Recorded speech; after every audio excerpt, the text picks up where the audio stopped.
আল্লাহ তাআলা আমাকে আপনাকে ডাইকা বলে, ও বান্দা শুন শুন শুন, আমি আল্লাহ তোদেরকে দুনিয়ার মধ্যে পাঠাইছি।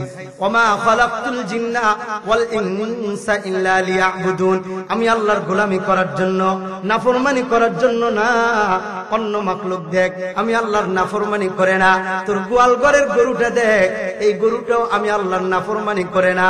কিন্তু তুই ওই গোয়াল ঘরের গরুর দুধ খাইয়াও তুই আমি আল্লাহর নাফরমানি করস।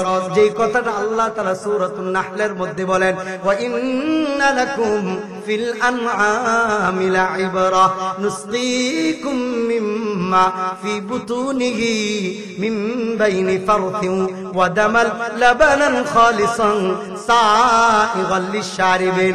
ও দুনিয়ার মানুষ, ও মুসলমান, আমার আপনার গোয়াল ঘরে যে গাভীটা থাকে, এই গাভীটাকে আপনিও ঘাস খাওয়ান, খের খাওয়ান, ভুসি খাওয়ান। খাওয়াই কি খাওয়াই না? এই খাওয়াই না আমরা? গরু পালেন কে কে? হাত তুলেন তো। অনেকে গরু পালেন, হাত নামান। কার কার গরু দুধ দেয়? মাশাআল্লাহ, অনেকের গরু দুধ দেয়, হাত নামান।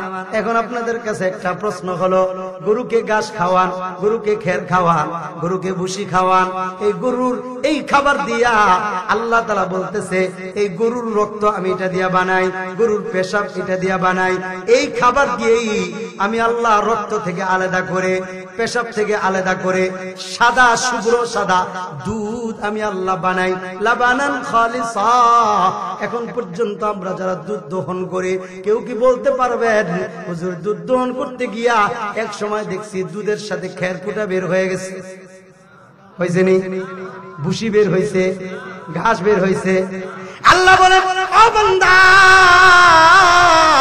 যে গোয়াল ঘরের গরু, এই গরুকে তুই কত ধরনের, কত আইটেমের খানা খাওয়াস, এত খাবারের মধ্য থেকে আমি আল্লাহ সব কিছু থেকে আলাদা করে দুধটাকে আলাদা করছে, লাবানান খালিসা সাইগাল লিশারিবিন। বান্দা, তোর খাওয়ার জন্য তুই খাবি কেন?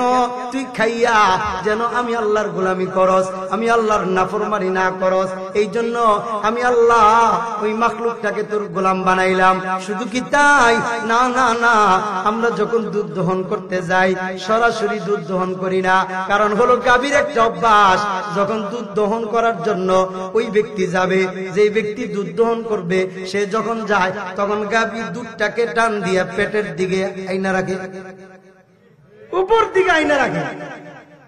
এরপরে যে দুধ দহন করবে, এই ব্যক্তি গিয়া প্রথম বাচ্চাটাকে, বাছুরটাকে, গরুর বাছুরটাকে ওলানের মধ্যে লাগায়, আর ওই দিক দিয়ে গাভী মনে করে আমার বাচ্চা খাবে, দুধটাকে পুরাটা ওলানের মধ্যে ঢেলা দেয়।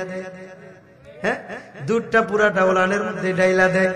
ওই জায়গায় ওই মুহূর্তে রাখাল গিয়া গরুটাকে সরাইয়া, ছোট বাছুরটাকে সরাইয়া এরপরে দুধ টানা শুরু করে দেয়।